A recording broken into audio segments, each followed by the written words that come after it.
تو Christian missionary جواب دیتے ہیں کہ عام طور پر یوحنا ان کا چیپٹر 10 ورس 30 کی آیت پیش کرتے ہیں جہاں حضرت عیسیٰ کہتے ہیں میں اور باپ ایک ہیں۔ ان کے مطابق اس کا مطلب ہے کہ حضرت عیسیٰ اپنی الوہیت کا اعلان کر رہے تھے اور نیکیا کی کونسل نے صرف اسی کو باضابطہ کیا ہے۔ تو اسلام اس کا ریجیکٹ کیسے کرتا ہے کہ اگر واقعی حضرت عیسیٰ نے اپنی الوہیت کا اعلان کیا تھا تو پھر ان کے شاگردوں یعنی ان کے حواریوں نے کیوں کبھی تثلیث کی تعلیم نہیں دی؟ کرسچن بائبل میں ہی اس کے برعکس آیات موجود ہیں، جیسا کہ یوحنا چیپٹر 14 ورس 28 میں کہ باپ مجھ سے بڑا ہے۔ اس کے بعد ان کی یوحنا بک کے اندر کہ میں خود سے کچھ نہیں کر سکتا، میں وہی کہتا ہوں جو باپ نے مجھے سکھایا ہے، چیپٹر 5 ہے ورس 30 ہے۔ اس کے بعد ان کی یوحنا 17 چیپٹر ورس 21 میں کہ اگر میں اور باپ ایک ہیں کا مطلب خدا ہونا ہی ہے، اس چیپٹر میں لکھا ہے کہ میں چاہتا ہوں کہ وہ سب ایک ہوں جیسے کہ اے باپ تم مجھ میں ہے اور میں تجھ میں ہوں، ٹھیک ہے۔ اب جو ان کے چیپٹر 5 ورس 30 کے اندر لکھا ہے کہ میں خود سے کچھ نہیں کر سکتا، میں وہی کہتا ہوں جو باپ نے مجھے سکھایا ہے، اس کے مطابق اگر میں اور باپ ایک ہیں کا مطلب خدا ہونا ہے تو پھر دوسرے شاگردوں کے لیے بھی یہی اصول لاگو ہونا چاہیے کیونکہ بائبل میں لکھا ہوا ہے۔ یہ سب آیات ثابت کر رہی ہیں کہ حضرت عیسیٰ کا خدا ہونا محض بعد میں پیدا کیا گیا ہے اور تصور ہے جیسے نیسیہ کی کونسل میں باضابطہ اس کو کیا گیا۔ ہمارا چوتھا آبجیکشن ہے کہ کونسل آف نیسیہ میں جو فیصلے ہوئے ہیں ان پر عیسائی دنیا نے اتفاق کیا، لہٰذا یہ سچائی کی علامت ہے، ٹھیک ہے۔ یہ ہمارا اعتراض ہے کہ کیا یہ سچائی کی علامت سمجھا جائے گا؟ تو کرسچن مشنری اس پہ جواب دیتے ہیں کہ عیسائی علماء کہتے ہیں اگر نیکیہ کی کونسل کے فیصلے غلط ہوتے تو عیسائیوں کی اکثریت اسے قبول ہی نہ کرتی۔ حقیقت یہ ہے کہ آج بھی زیادہ تر عیسائی ٹرینٹی پر یقین رکھتے ہیں جو کہ اس کی صداقت کی علامت ہے، اور اسلام اس کو ریجیکٹ کرتا ہے کہ اکثریت کا اصول ہمیشہ حق کو ثابت نہیں کرتا۔ قرآن میں بھی ذکر ہے کہ زیادہ تر لوگ گمراہی میں ہوتے ہیں، اگر تم زمین میں رہنے والوں کی اکثریت کے پیچھے چلو گے تو وہ تمہیں اللہ کے راستے سے بھٹکا دیں گے، سورہ الانعام اور ورس ہے 116۔ تو کونسل آف نیسیہ کے بعد بھی کئی فرقے عیسائیت میں موجود رہے ہیں جو ظاہر کرتا ہے کہ یہ فیصلہ متفقہ نہیں تھا۔ حق ہمیشہ اکثریت سے نہیں بلکہ دلیل، منطق اور وحی سے ثابت ہوتا ہے، اور ٹرینٹی کی کوئی معقول دلیل موجود نہیں ہے۔ اچھا جی، اس کے بعد جو ہے ان کے بارے میں بات کرتے ہیں کہ یورپ اور امریکہ میں کرسچینٹی کے ماننے والوں میں کمی کیوں ہو رہی ہے، ٹھیک ہے۔ جدید عیسائی دانشور بھی بائبل کی تاریخی صداقت کے اوپر سوالات اٹھا رہے ہیں، اور کیوں اٹھا رہے ہیں؟ بھئی ہمارے اسلام پہ بک بک کرنے سے پہلے اپنی ڈوبتی ناؤ کو تو بچا لو۔ کہ کئی عیسائی اسکالرز اسلام کی سچائی کو قبول کر رہے ہیں، جیسے کہ ڈاکٹر لارنس براؤن اور جوشوا ایونس اور دیگر سابق پادری جو مسلمان ہو گئے ہیں۔ وہ کیوں ہوئے؟ حالانکہ وہ تو ان کی کتابوں کو سب سے زیادہ رٹے لگا کے بیٹھے ہوئے تھے۔ وہ کیوں اسلام سے انسپائر ہو گئے؟ کیونکہ اسلام کی سادگی، توحید اور عقلی بنیادوں پر مبنی تعلیمات زیادہ لوگوں کو اپنی طرف کھینچ رہی ہیں۔ اگر عیسائیت واقعی الہی دین ہوتا تو کیا یہ وقت کے ساتھ ساتھ اتنا تبدیل ہو سکتا تھا جتنا یہ ہو چکا ہے؟ ان کے پاس ایک اولڈ ٹیسٹامنٹ ہے، ان کے پاس ایک نیو ٹیسٹامنٹ ہے، 4 کتابیں نیسیہ کے مطابق جو ہیں ان کے ریلیجن کے لیے سلیکٹ کی گئی ہیں۔ ایسا کیوں ہوا؟ کیوں آج بھی بائبل میں سینکڑوں اختلافات موجود ہیں جبکہ قرآن 1400 سال بعد بھی جوں کا توں محفوظ پڑا ہوا ہے؟ سوال ہے کہ کیا حضرت عیسیٰ خود کو خدا کہلانے پہ راضی ہوتے؟ اگر نہیں تو کیوں عیسائی انہیں خدا ماننے پہ بضد بیٹھے ہوئے ہیں؟ عیسائیت نے جو سچائیاں کھو دی تھی نا، اسلام نے انہیں بحال کیا ہے۔ اسلام کا تم لوگوں کے اوپر احسان ہے۔ اگر کوئی واقعی خدا کا راستہ جاننا چاہتا ہے تو اسے قرآن اور رسول اللہ کی تعلیمات کا مطالعہ لازمی کرنا چاہیے۔ اب بات کرتے ہیں کونسل آف چالسیڈن 451 AD کے بارے میں کہ حضرت عیسیٰ کی نیچر پر جو اختلاف کیا گیا تھا۔ کونسل آف چالسیڈن 451 AD کے اندر رومی سلطنت کے زیر اثر یہ کونسل جو ہے منعقد کی گئی، اور اس کا بنیادی مقصد حضرت عیسیٰ کی نیچر پر موجود اختلافات کو حل کرنا تھا۔ ہمارا سوال ہے کہ حضرت عیسیٰ کی پیدائش اور ان کی فطرت کیا تھی؟ کیا وہ مکمل خدا تھے، مکمل انسان تھے، یا دونوں کا مجموعہ تھے؟ اور یہی سوال انہیں بے چین کر رہا تھا، جس کی وجہ سے کونسل آف چالسیڈن 451 AD کے اندر رومی سلطنت کے زیر اثر منعقد کیا گیا۔ ان کے اہم فرقوں کے نظریات آپ کے سامنے رکھیں گے، جیسا کہ نیسٹور یعنی فرقہ جو ہے ان کا حضرت عیسیٰ کی دو الگ الگ فطرتیں بیان کرتا ہے۔ کہتا ہے کہ ایک انسانی فطرت جو حضرت مریم کے ذریعے پیدا ہوئی، دوسری ایک خدائی فطرت جو آسمان سے آئی۔ ان کے مطابق حضرت مریم صرف خدا عیسیٰ کی انسانی ماں تھی، نہ کہ خدا کی ماں، ٹھیک ہے۔ اور اس کے بعد جی دوسرا فرقہ تھا مونوفیزائٹ فرقہ، ٹھیک ہے۔ یہ حضرت عیسیٰ کی صرف ایک ہی فطرت تھی اور وہ خدائی تھی، وہ یہ کہتے ہیں۔ اس کے بعد وہ کہتے ہیں کہ انسانی فطرت ان میں ضم ہو گئی، اس لیے وہ مکمل خدا تھے، نہ کہ مکمل انسان۔ یعنی کسی ایک بات پہ نہیں ہے، یہ کنفیوز ہی کر رہے ہیں، خود بھی کنفیوز ہیں۔ پھر اس کے بعد چالسیڈن کا فیصلہ آتا ہے۔ کونسل نے ڈائیوفیزائٹزم کا نظریہ اختیار کر لیا، یعنی بیچ کا ایک راستہ اختیار کر لیا، جس کے مطابق حضرت عیسیٰ کی دو فطرتیں ہیں، لیکن وہ ایک ہی ہستی میں جمع ہیں۔ نمبر 1 مکمل خدا ہے، نمبر 2 مکمل انسان ہے۔ اور اس کے بعد حضرت مریم کو خدا کی ماں تھیوٹوکس کا لقب دیا گیا۔ اچھا جی، اب اسلامی نقطہ نظر سے اس کو ریجیکٹ کرتے ہیں۔ حضرت عیسیٰ یا تو مکمل خدا ہو سکتے ہیں یا مکمل انسان، دونوں چیزیں ایک ساتھ ممکن ہرگز نہیں ہو سکتی ہیں۔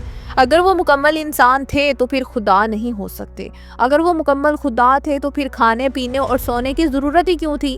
قرآن تو یہ کہتا ہے کہ مسیح ابن مریم صرف ایک رسول تھے، ان سے پہلے بھی رسول گزر چکے ہیں، اور ان کی ماں ایک سچی عورت تھی، وہ دونوں کھانا کھاتے تھے۔ سورہ المائدہ ورس 75۔ جبکہ خدا کو تو نہ نیند آتی ہے، نہ اونگ آتی ہے، ٹھیک ہے، نہ وہ کھانا کھاتا ہے، تو پھر یہ کیسے خدا ہے جو کھانا بھی کھاتے تھے؟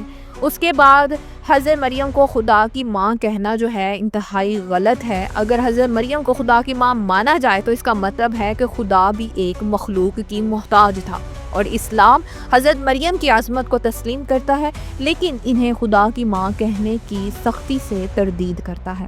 یہ فیصلہ انسانی عقل پر مبنی تھا، وحی پر نہیں۔ اگر حضرت عیسیٰ واقعی مکمل خدا ہوتے تو ان کی فطرت پر اختلاف کیوں ہوتا؟